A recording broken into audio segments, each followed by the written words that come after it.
One of my favorite comic book series is The Punisher, Max by Garth Ennis. In fact, one of my favorite characters in the entire Marvel pantheon is The Punisher. It's a great concept, and the stories can range from fantastic, really dark, grounded vigilante stories to fun little Rambo action romps. There's a reason he's lasted so long despite enduring controversies and multiple terrible, terrible series. Go fuck yourself, Jason Aaron. But people seem to give Frankie Boy a little too much credit for the whole super lethal vigilante thing. So much credit, in fact, that they tend to forget who did it first and best. Published in 1969, The Executioner by Don Pendleton was a men's pulp novel about a pro-Vietnam soldier that returned home to find his family murdered by his own father, driven to madness by the local mafia, leaving only his kid brother behind. Mac, being the reasonable feller he is, decides to murder every single mafioso and two-big thug that ever lived. Don wrote the first 30 or so books before leaving the series to an ever-revolving door of writers, but before I turn into walking Wikipedia article, I'll be honest, I haven't read every single Mack Bolan book. I don't really know much about the major storylines. There's about 400 of these damn things.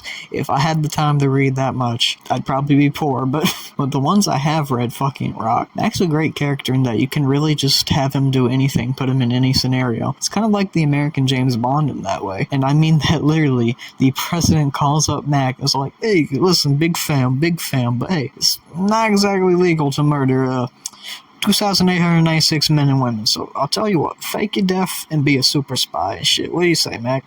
Okay, Mac really has done it all. Just from my actual book collection, he's taken out an entire child pornography ring in the span of one night, defeated an entire branch of the Yakuza before they could take over the Japanese government, destroyed a cult bent on the total overthrow of the United States government by a crazed Vietnamese soldier, assassinated the vice president of the United States who was actually a Soviet spy, beat the Klan, and just so much more. I know it's much harder to pull off in novel form than in comic book form. The writers do such a great job of bringing to life vivid and thrilling action scenes. Save the Children is great. It's probably my favorite Bolan. It's just shootout after intense action set piece with all these fantastic descriptions of the geography being blown apart and people being ripped open by Mac's signature handgun, Big Thunder. It's great stuff. Phantom Force is even better. There's a lengthy shootout amongst the snow-covered mountains of Japan, and Mac just fucking annihilates about 80 Yakuza with a Uzi. It's fucking great, man. I love this stuff. For cheap dime store novels, there's some amazing high-quality writing in these books.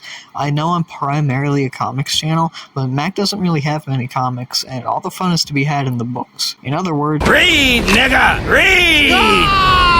Even the books I haven't read sound super fucking awesome. He's boning super spy chicks, fighting his Russian archenemy, and just killing a lot of bad dudes. Something I love about the books is if you get one that hasn't been messed with, you get this bit in the end that describes a weapon Bolan uses in the book or a prior adventure. And it's some really cool stuff just trying to buy these to see what they describe. Look at this one, it even has an old used up lottery ticket thing for free books. And they won too. Mac lasted a really long time compared to his contemporaries like the Death Merchant, the Destroyer, Nick Carter, and the Penetrator.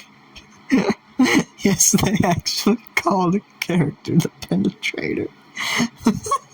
His books kept going well into the 2000s, with to date his final adventure being published in 2020. How the fuck does that work though? Because Mac was about 18 or 20 in The Executioner, all the way back in 1969. So if my calculations are correct, Mac would literally be 69 years old.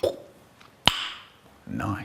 I guess it's not too hard to believe if Dolph and Liam Neeson can still show up and kick ass and mow down an entire army's worth of goons. Then yeah, I guess Mack Bolan can do the same. If you want to read this series, you can find most of the books really cheap online for about $5 or $10. I recommend using thrift books or Abe Books. Amazon can go fuck itself. A lot of the stuff they have on there is super overpriced. The original books have actually been reprinted, I believe, and you can get them very easily. And if you can't afford it, well, one, get a fucking job, or two, go on the Internet Archive. There is a lot of stories from the 80s and onward on there, and I think even a couple from the early Don Pendleton run. And the scans are high quality as always. And hey, if you don't know where to start, well, there's this website called Spy Guys and Gals. It has all the books listed, even the spin-off novels.